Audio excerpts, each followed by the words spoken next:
Good morning. This is Talk Back to Television. I'm here with my friend John Giegengack. John, how are you? Rick, how's it going? Before we get started, I want you to tell me a little bit about the TV of Tomorrow show and the fact that it's coming to New York. Why is that important to you? Oh, geez. Well, how long do we have?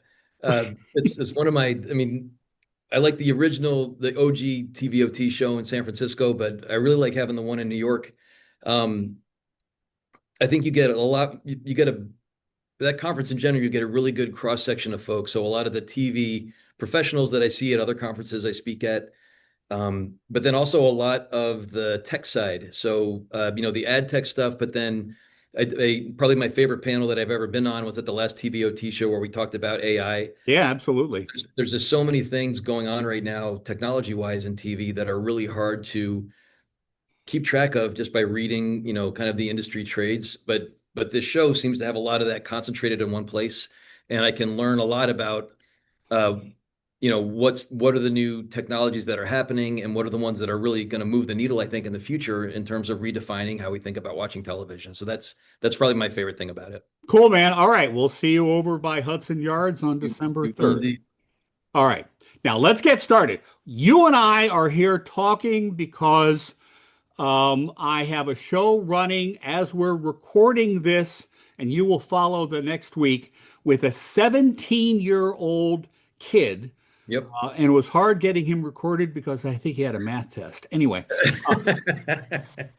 that's his joke, not my joke. But anyway, 17-year-old kid named Braden Blacker, who is the global content manager for a major image and brand studio Yep. for social media at 17. And it made me realize that when we talk about guys my age or your age trying to manage this business and see what's going on in the future, we know what's going on in the future. They're literally Gen Z. Yeah, Age 13 to it's what not is it? 13 to 23, 13 to 24. yeah, So it's not even the future anymore. It's happening right now, right before our right eyes. now, and as per the conversation I had with Doug Herzog not long ago, MTV got their start looking at that audience. They stayed with that audience, capitalizing on their love of music, and they created a music video business, and arguably they created the cable television business. And then they shifted as that audience got older, and their research said their audience wanted to see people who looked like them and Hmm. talked like them on TV, and that became the real world and everything that followed after that. Now, in the creator world, we have folks, kids, excuse me, who are watching folks who look like them and talk like them. Tell me about, first of all, where are they watching it? Well, they're watching it on YouTube. We see that YouTube is the number one streaming service on the Nielsen gauge. So and that doesn't even count YouTube TV. It doesn't count all the YouTube watched on mobile devices. Just the stuff being streamed on a television. That's the biggest streaming platform, and it's definitely not only young people watching that, but they're overrepresented. Uh, but I think your analogy about MTV is a really good one, except it's even a little bit more profound than that, because in your MTV example, it was the TV executives did a good job of understanding what the audience wanted to see and then creating it and delivering it. But the way that it works now is that the audience are the creators. The Yes. creators themselves are kind of the new TV and the new Hollywood studios. And one of the things that technology does, whether it's TV or music or politics or anything else, is it levels the playing field. It puts tools into the hands of people so that all that you need is an idea and a desire and some discipline, and you can be a content creator just as well as a big company can. And in fact, probably even better, because you don't have to, focus group out your concepts. You don't have to sell a pilot. You can just sit down, get your phone out, and start making it. Okay, now that is an interesting point because I've seen some content and some of it's done by a client of mine called Creator Television that is exceedingly well produced. Okay. Hmm. It's by young adults but it almost is studio quality. Now, studio quality no longer requires a studio, requires Mhm. a decent camera, good microphones, and good lighting. Yep. Okay. And that is almost like one class of creator content. And those are the guys that the brands are going to. And I'll use the analogy that I've used before, and it's a little bit sexist, but you have a creator who does a regular show about makeup, and lo Mhm. and behold, Maybelline is a sponsor because she's talking about whatever that stuff is they put on their eyelash Yeah. extenders or whatever. Okay, but then there's a whole nother group of folks who look like they've taken their iPhone and they've gone into a school gymnasium. Yep. Um, does the audience care as you have spoken to them? No, they don't. I mean, in some cases, I think they even maybe distrust very professionally looking content because it, Overproduced stuff. or not even overproduced, but just what we would think of as normally produced, as putting up that wall between the audience and the creator. You know, one of the really interesting things we did during COVID, if you remember, when a lot of the big talk shows couldn't go to the studio anymore, so they started broadcasting from their Their houses. kitchens. Yeah. Yeah, or there was that show with John Krasinski, some good news that he made it on YouTube. The first few episodes were very homemade. As it started to get some traction, it got it to get, there was a lot of high-powered celebrities and there was clearly some kind of a production team, but in no way did that look like something that was professionally made in a studio. And so we asked people, how do you feel about these sort of fly by night, for want of a better word, produced shows? They're being made by necessity during COVID, but how do you feel about that compared to when they were being made in a big professional studio with the With an audience and the couches band and and the the whole palm bit. trees Right. and and especially among young people, they said they liked the informal ones better. Uh, uh, they like the morning show from people's kitchens more than they like seeing them, sitting on the couch with the palm tree in between them and the cups of coffee.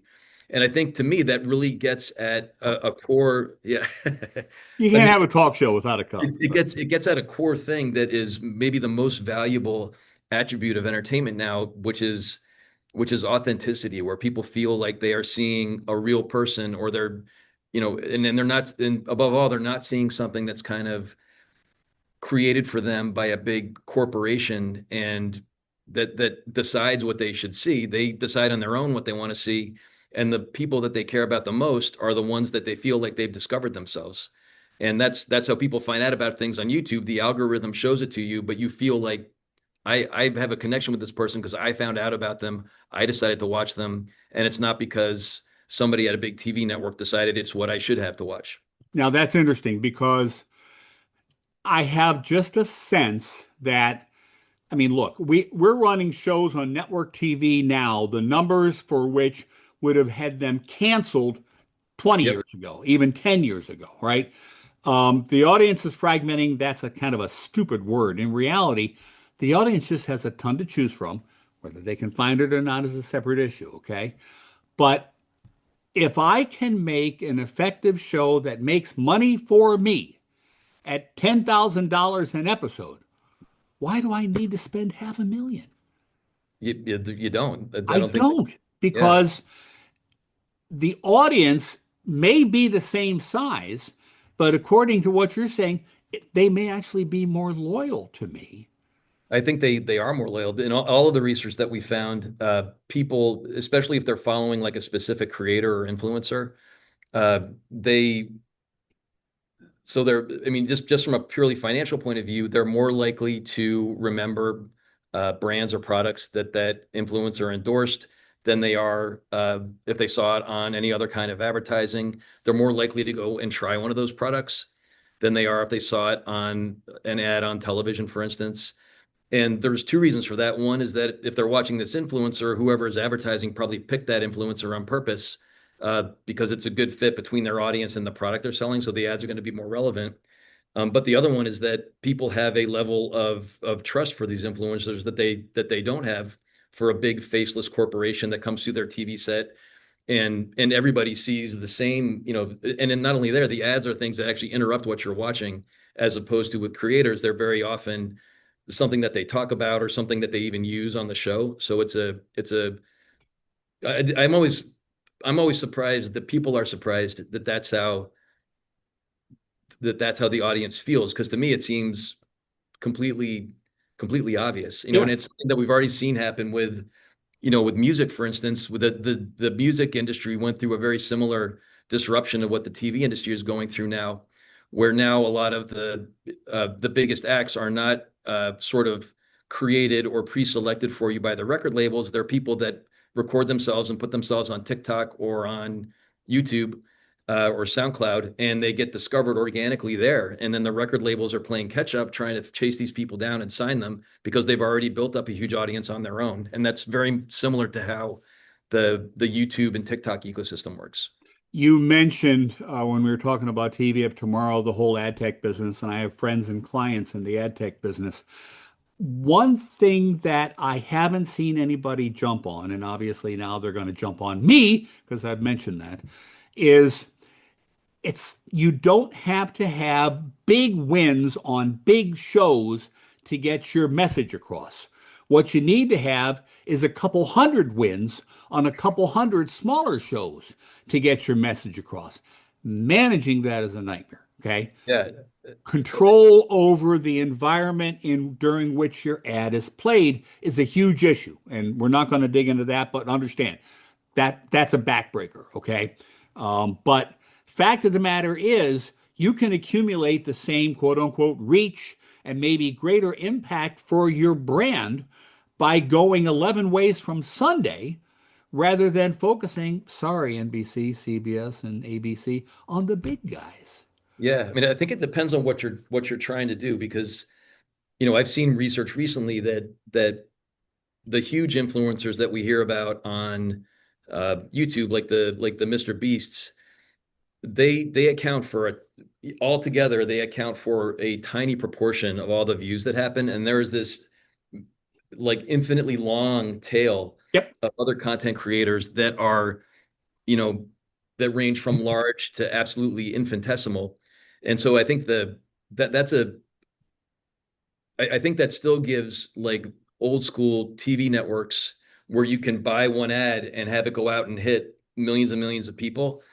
Um, in terms of building awareness of a brand, I think that still has a lot of Awareness, advantages. yes. But trying to, because trying to actually manage a campaign across all of these individual creators in some way that it doesn't take all the time that you have in the day, uh, I think is still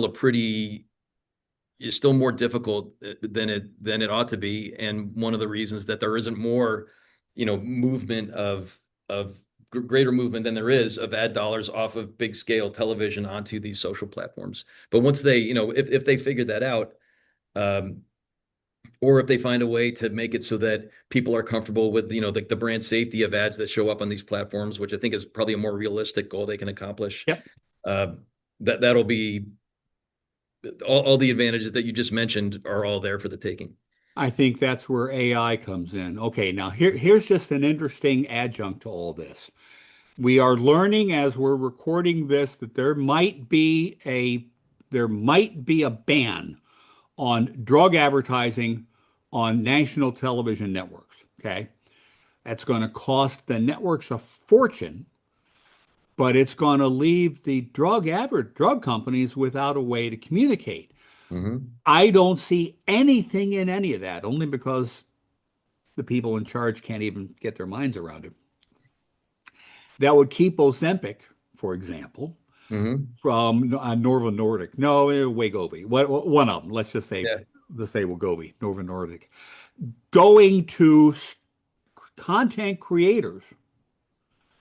Yeah, you don't want that one to go to 13-year-olds, but boy, there's a lot of content that's coming out now for 20 to 29-year-olds.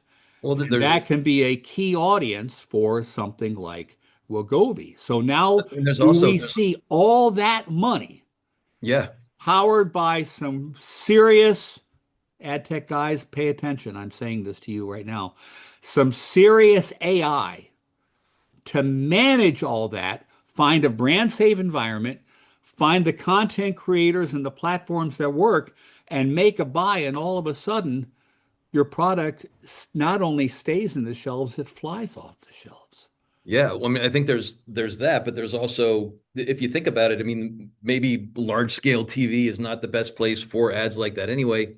If you are selling, I don't know, some kind of arthritis drug and you put it on an NFL game, you're hoping that the Venn diagram of NFL fans, of people with arthritis, that there's enough people in the middle there to make it worth it. But if you look on the internet or look at a platform like Reddit, which is going like gangbusters right now, there you have not just creators, but you have whole communities that are built around people that have That's arthritis or right. people that are taking Wegovy or anything else. And there, even though it's the overall audience is smaller, for sure that everybody that's in it is exactly the person that you want to reach, and they are very interested in hearing from you. So that's a great example, I think, of where the personalization of the internet and and the way it forms into communities, whether those are organized around a topic or they're organized around a person, you can there are huge opportunities to find exactly the kind of person you want to reach, all of them right in one place. Okay. Guess what? We're about out of time, but I think you and I need to work on something for the TV of Tomorrow show in New York to dig into this, not on the big brand level, but let's get down inside it and talk about those 17-year-olds who are creating We could content. do a we could do a we could do a TikTok dance. Oh, well, I'm not sure I'm ready to do that. Okay. Well, tell you what, you do the TikTok dance and I'll applaud from the That side. sounds How about great. that? All right. John Giegengack, thank you for your time, bud. We'll see you again. Thanks, Rick.